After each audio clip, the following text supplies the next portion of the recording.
Hello, welcome to the Free Bin, the Toledo Public Library's podcast. I'm Harrison. And I'm Denyse.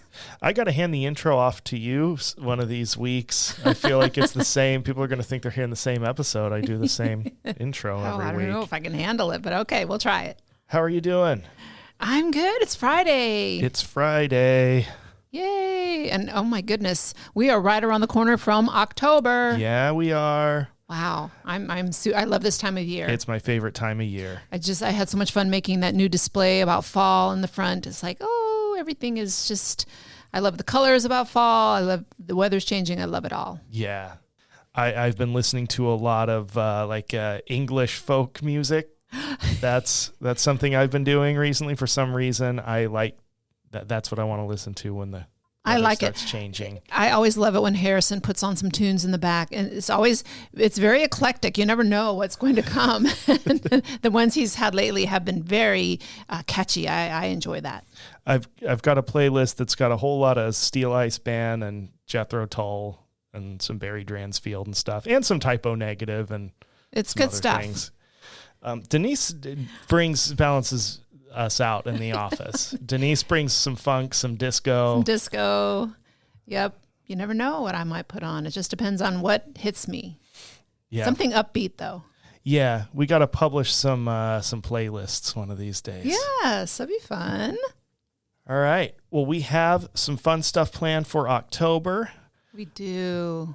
We'll be at the Homeschool Resource Fair in Newport at the Rec Center. That's a week from tomorrow. A week from tomorrow, yes. October 5th. Yes. Yep, that's over at the Newport Rec Center, like you said. It's from 1 to 5, and I'll have a table there amongst a lot of other people with all sorts of, I guess there's a curriculum swap and ideas for homeschool families. Should be a really good time. Yeah. I'm looking forward to it. What do we got after that? So then we have our puppet show. Oh, yeah, on the 18th. Yes, that's going to be great. Thomas and Christine Rogers, who are amazing puppeteers. Yeah. They always do a great job. And then we also have mask making going on. But that's closer to the end of the month. I think it's the last Saturday of the month.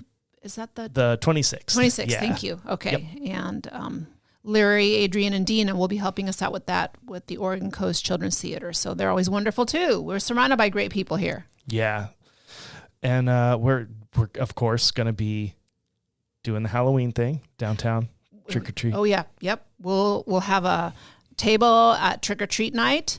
And we have a couple things up our sleeve here at the library. Yeah. So everyone will want to be sure and come in the week of Halloween and see what we're going to be dressed as. And we've got some other stuff brewing, and we'll let you know. We've got some good stuff on the way. We have some good news coming. Yeah. All right. Well, we are at the end of Banned Books Week. Yep. And we've each brought an item for discussion and talking about banned books. Of course, libraries stand firmly against censorship. It's a key principle of the library. I'm glad this week comes because it helps raise awareness about what does it mean? What does Banned Book Week mean? And I've had some thoughtful conversations with patrons this week. Yeah. Intellectual freedom is a core principle. Whatever it is you're after, because it's better to know a thing than to not know it. Well, before we get started, I brought our beverage today, and it's a mystery flavor. So this is Mountain Dew. It's called Voodoo. I was kind of drawn to it with Halloween around the corner. I'm like, ooh, that sounds like an interesting drink. Voodoo. So Mountain Dew, 0 sugar. So I have no idea. What if you had to take a guess, what do you think the flavor might be, Harrison? Voodoo. I don't know what voodoo tastes like. That's like the one religion that is still used as like a weird marketing thing. There are voodoo flavor potato chips at the place across the street, and I wonder how long that's going to persist where we're still using this. It's not like, and it's always used as some sort of mysterious or spooky. Right, because it's not a flavor, but there it is. All right. Well, my guess is going to be, I always just default to Jolly Rancher watermelon. So I don't know. We'll see what it is. Here we go. Kind of smells like coconut. It is undescribable. I'm unhappy. Yeah. Maybe skip the mystery flavor of the Mountain Dew. It's getting worse. I stopped drinking it, and it's turning from sweet to bitter. It's very artificial. What is the... I can't even identify, like, is it supposed to be like pina colada-ish? I think it is. What's the sweetening agent here? Because it's zero sugar. Sucralose, that usually doesn't have a funky aftertaste. Does it have a different... No, it's just sucralose. I usually don't get that weird aftertaste. It must be some other additive, which, you know, I know better to buy things that I can't pronounce what's in it, but they got me with the mystery flavor. I bought it, so. Well, whatever this is, whatever is within that umbrella of natural flavors or whatever is on there. Yes. It's not working. All right. And yes. We got to move on. Yeah, we got to move on from this. Thank you, Denyse. That was a mystery and remains a mystery. It does. So we each brought something to discuss for Banned Books Week. And let's start with what Denyse has here. All right. Well, I read a book this year called The Paris Bookseller by Kerri Maher, Maher. And I loved it. It was all about Sylvia Beach. And it was cool because we have the connection to the hotel. I don't know, is that still a hotel? Or I guess it changed hands. Yeah, I heard it changed hands. Yeah, there was a place in Newport, a bed and breakfast called the Sylvia Beach Hotel that had author-themed rooms. Right, I once stayed there in the Mark Twain room. I looked it up. As of this recording, the Sylvia Beach Hotel in Newport is still there. Underwent some changes, but it's still there. So anyway, the book itself is wonderful. But what made me think of it for Banned Book Week is Sylvia Beach is famous for helping James Joyce try to get his book published. Now Sylvia Beach is an American who moved to Paris. She had lived there as a child. I think her dad was a minister or something and did some work there. So she lived there and loved it and was always looking for an opportunity to go back. So she went back for school and ended up staying there and opening this Shakespeare and Company bookstore. And it is said that a lot of the up and coming and a lot of the established authors of the time would congregate there, and names like Hemingway, Gertrude Stein, F. Scott Fitzgerald, and then of course James Joyce. And she was good friends with James Joyce, and he was desperately trying to get this book published, but it was confiscated in the U.S. and declared banned. It was considered obscene. Oh no! Yes. Oh no! Dirty pee-pee poo-poo words. No. It had been judged obscene in England and the United States, and had been rejected by several established publishers. So a lot of the book that I read, the Paris Bookseller, talks about this process that Sylvia Beach took on to get James Joyce's book published. And he sounded like a real turkey, because every time she would get ready to publish it, he would rewrite a section. And it sounded like it was a very drawn out years and laborious project.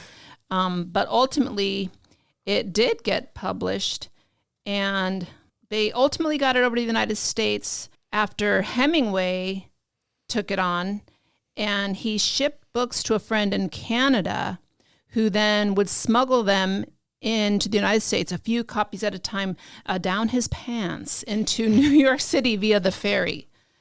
So I maybe that part's not true, but that was in the book. So sticking all the obscene books down your pants. That sounds so gross. But nevertheless, it highlights a book that was banned.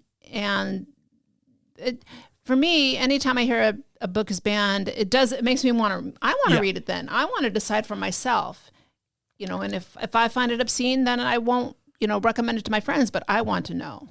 Yeah. And very often when there's an attempt to ban a book, it'll be based on cherry picking like a moment in that book and stripping it of all the context and how it's discussed, how it's handled, whether it's a sex scene or a memory of a traumatic event or something like that, and presenting it as if it's the book itself, as if that little bit, that thing, is the whole premise of the book, and that the book is encouraging whatever that cherry-picked moment is. Or somehow by reading it will make you do that or something, or become that. It'll corrupt your mind or the minds of, whoever reads it. And and by that way, like you could take To Kill a Mockingbird and say, this is a book about a guy who shoots a dog in the street.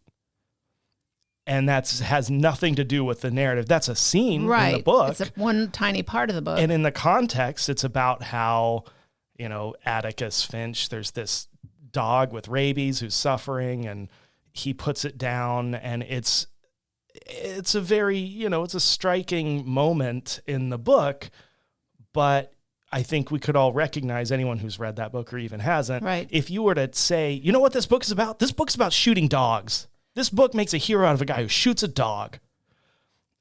Which is totally untrue. It's totally untrue. But yes, people could use that one phrase and then to taint the book. You could show up with a snippet with that paragraph and strip everything away and say, look what this book is advocating. That is a common tactic you see in attempts to ban books. Oh, I don't even know if after all I said, if I gave the title of the book by James Joyce, but it's Ulysses. That was the one. Yes, that was the one that was banned everywhere. And then I looked to see, I was going to bring it in today. We do not have a copy. It's don't have in the collection. I think Oregon Coast Community College has it. We do have a book by James Joyce, but it's not Ulysses. We should have Ulysses. I think we should. I'm going to order Ulysses. Okay, there we go. All right. I just finished my gross Mountain Dew. Did you forget it was nasty? Yeah, I did. We're just in the habit of taking a swig. I'm all riled up about censorship, and I drank my Mountain Dew. Congress shall make no law respecting an establishment of religion or prohibiting the free exercise thereof or abridging the freedom of speech or of the press or the right of the people peaceably to assemble and to petition the government for a redress of grievances. Wow. Harrison just said that without reading off of anything. I had to memorize that as an undergrad. Oh, wow. So impressive. I never run it through my head every once in a while because I never want to let myself forget the full text. All right. Do we want to talk about mine? I do. I want to hear about it. I wanted to talk a little bit about William Pynchon, who lived from 1590 to 1662. He was a colonist in Massachusetts and a fur trader. He became a prominent citizen. He was the founder of Springfield, Massachusetts, and the author of what the Europeans call the New World's first banned book and first burned book. Ooh, they burned it. They burned it. They got real took a step further. Mad. Puritans got mad. They loved doing I know. I get that. Somehow I'm not shocked. And so, of course, we're speaking of, a book in the strictest sense. I can't speak to what kinds of things were prohibited prior to European contact in the Americas. I'm sure people got in trouble for saying stuff that people didn't want to say. Oh, yes. But we're talking books. So, thing is, Calvinism and this group of beliefs that kind of all get grouped under Puritanism. Okay. It was strong opposition to remaining Catholic elements in the English state church, to the Church of England. Yes. So folks who felt like the Reformation didn't go far enough, but it was still kind of a heterodox group of people, but very, very committed Protestants of a certain type, right? Mm-hmm. That's still an oversimplification. I went into the theology of this a little bit, and there's a lot, and I am not, that is not my area of expertise, but you have to know a little bit about it to understand this book that he wrote, which you can get on the Internet Archive. Oh, good. Because 4 copies survived. Oh, wow. And this is from the last copy found, I think. So in 1649, Pynchon wrote something called The Meritorious Price of Our Redemption, Justification, etc., clearing it from some common errors.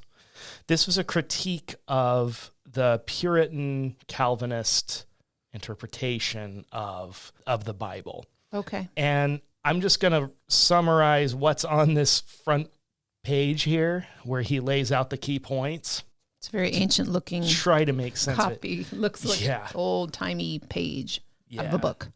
So it says, and proving, 1, that Christ did not suffer for us those unutterable torments of God's wrath that commonly are called hell torments, to redeem our souls from them.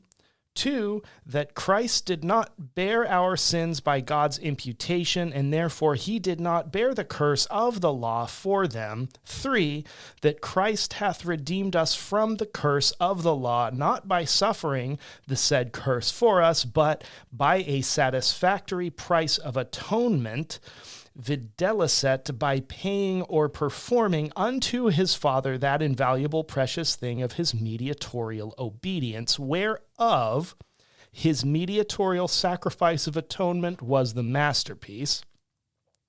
4, a sinner's righteousness or justification is explained and cleared from some common errors. So I'm not sure how much sense that all made in the language of the time, but basically, as I understand it, the Puritan Calvinist belief was that Jesus had atoned by suffering. Okay. And Pynchon is saying that it wasn't by the pain, it was by the obedience and the sacrifice. So I try to put myself in the place of these people who were like, this was a big existential question for them. Right. And the Puritans did not like this. So they banned this book. They tried to burn all the copies. And so Pynchon, he decided it was time to get out of town. So he quietly transferred his land and his other stuff to his son, went back to England. He lived the rest of his life there. He died in 1662, and he was buried in Buckinghamshire. Oh. And if you might have noticed that last name, William Pynchon is an ancestor of the novelist Thomas Pynchon, who wrote Gravity's Rainbow, and a bunch of other books. I wonder how his beliefs fared in England. I think they would have gone over a lot better. Pynchon was a Protestant too, but he was definitely not of the same mind as a lot of the colonists. So just to elaborate a little bit, William Pynchon made a whole bunch of money in North America. So from what I'm seeing, it looks like when he went back to England, he was able to basically retire with all of his money. So I think he did just fine back home in England. Who were more on the puritanical side. He also made some of them mad because he was not hostile enough in their estimation to the native people. One of the guys he found himself at odds with was John Mason, who commanded a genocide of the Pequot people, known as the Mystic Massacre. Mason didn't like Pynchon because Pynchon was one of these guys who kind of approached that colonial project as, hey, we're moving to a place and there are a bunch of people already here. Let's just live here and establish relations with the people whose ancestral home we've arrived at. That was unpopular. One of the colonists had her petticoat stolen, and they thought it might have been a native dude who took it. And so Pynchon, being kind of in charge of things in Springfield, dispatched someone to go talk to the folks outside the colony, the native folks, and see if they could find either the petticoat or find the guy and try to convince him to come and have a conversation. But he said his last instruction was, if you can't compel this guy to come show up and talk about it, don't try to drag him here, or don't be, that would be crossing jurisdictions, I think, to him. And the other colonists, the Massachusetts Bay Colony, did not have any such sense that they could not go out and just do to whomever was there living there whatever they wanted or felt. Anyway, he made himself unpopular in numerous ways. Yes. It is interesting to think, I mean, the banning of books goes, of course, back to as long as people have been around. Yep. You know, trying to silence something that you don't understand or you don't like. Instead of, you don't like it, then don't read it. Mm-hmm. And if somebody's telling you that a book is this terrible, awful thing that you should not exist, maybe go read it. The worst thing that can happen is you'll find out, this book is garbage. Right. Right? Maybe you'll agree. Right. But if that book is allowed to be taken out of existence, then you never find out. And that's dangerous. Mm-hmm. Okay. Denyse has a game for us. Well, I do. I did bring one other book, and I just want to mention this because with Banned Book Week, I love this book, and it's all about banning books. This is a junior fiction novel by Alan Gratz, and this is called Ban This Book. And it says on the front, "You're never too young to fight censorship." It's about a little girl named Amy Ann, who is a big reader. She loves to read. Her favorite book is From the Mixed Up Files of Mrs. Basil E. Frankweiler, which I adore that book as well. And the little girl likes to check out this book from her school library once a month. And she's allowed to keep it for 2 weeks, and she'll turn it in, and then like a week later she'll go check it out again.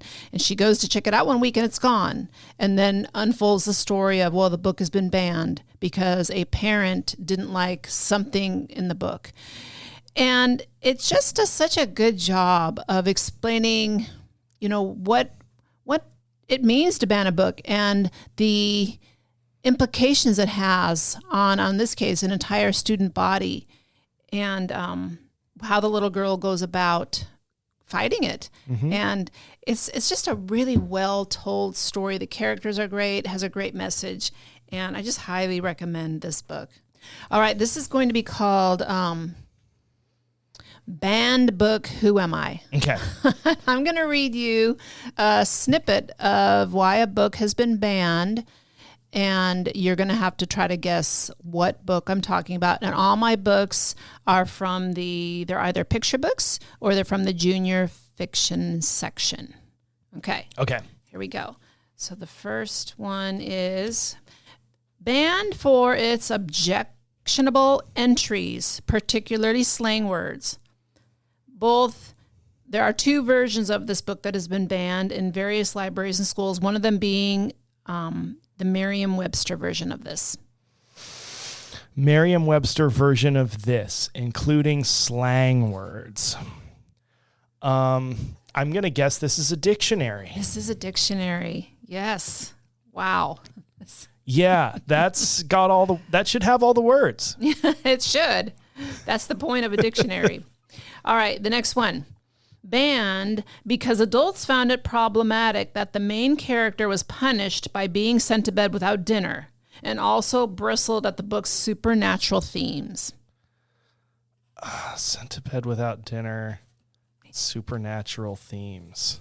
He was sent to bed without dinner and then went on this journey, this fantastical journey. Oh, boy.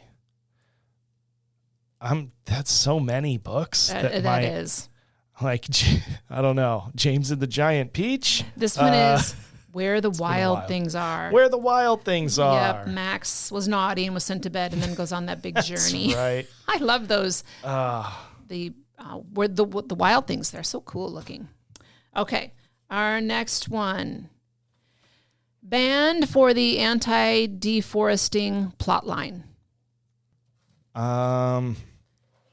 He stands for the trees. Lorax. There you go. Okay. This one, banned because it teaches children that it is acceptable to kill witches and paints witches as child eating. This is like an old fairy tale. Anti-witch propaganda. Let's see. Hansel and Gretel. There you go. You got that one. Now, this could apply to so many books. This one was banned, and there were other reasons too. I pulled these snippets off of websites, but banned for sexually explicit passages. This is the Diary of Anne Frank. Yep. But just think, I mean, that is such a great book to read, pivotal. It's picking out one little thing about the book. Okay, this next one, banned for the novel's sorcery-heavy storylines. Extremely popular series.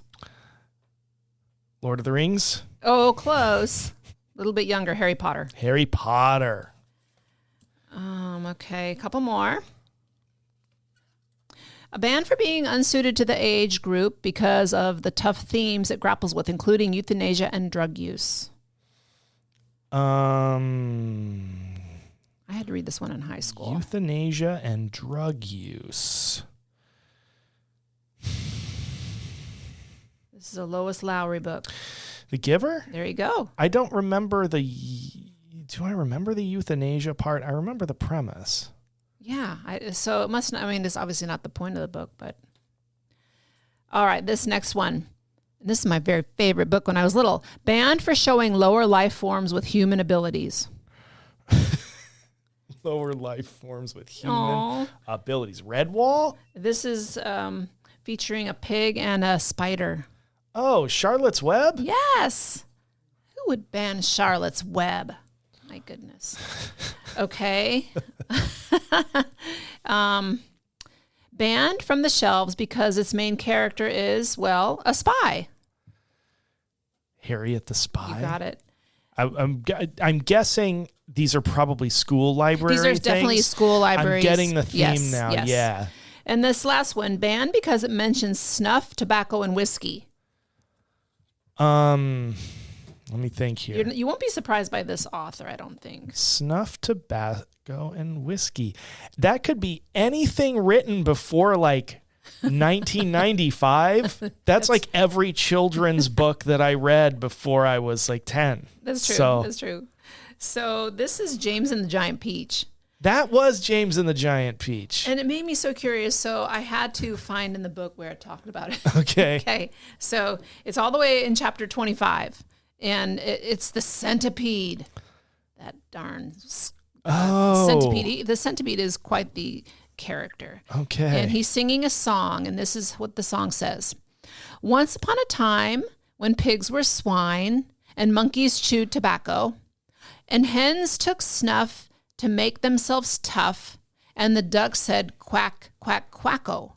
And porcupines drank fiery wines, and goats ate tapioca, and old Mother Hubbard got stuck in the and then it stops because the centipede falls off the peach. I think some of the younger adults in our listening audience may not realize that before, not too long ago, the whole world kind of smelled like cigarettes. Oh, yes. And we grew up in that world, and at least speaking for myself, never made me want to smoke. Right. Although it was a deterrent. I have enjoyed a cigar from time to time. But in general, yeah, it is as much of a deterrent as it is an incentive. Right. All right, last one. You're going to get this one right away. All right. Banned from shelves because Ms. Hood was pictured with a bottle of wine in her basket, which Granny later glugs down. Little Red Riding Hood. Little Red Riding Hood. Yep, there she is. There's the picture on the front. There's the objectionable. Look at her crazy eyes. Oh. All right. You did pretty good. I did okay. I didn't give you enough on some of them, but yeah, you did great. You helped me out. You fed me some hints on a few of those. All right. Well, I hope y'all read a banned book this weekend. Yes. And every weekend if you can. And we have plenty here. If you need a suggestion, come on by. And we can get more. And if we don't have it on our shelf, remember, we can get it for you. Absolutely. Odds are. Yes. We'll talk to y'all next week. See you later. The Free Bin is a production of the Toledo Public Library, which is part of the Lincoln County Library District in beautiful Lincoln County, Oregon. Writing by Denyse Marsh and Harrison Baker. Editing and original music by Harrison Baker. That's me. The views and opinions expressed on this program are those of the speakers and do not necessarily reflect those of the organizations they represent. Good night.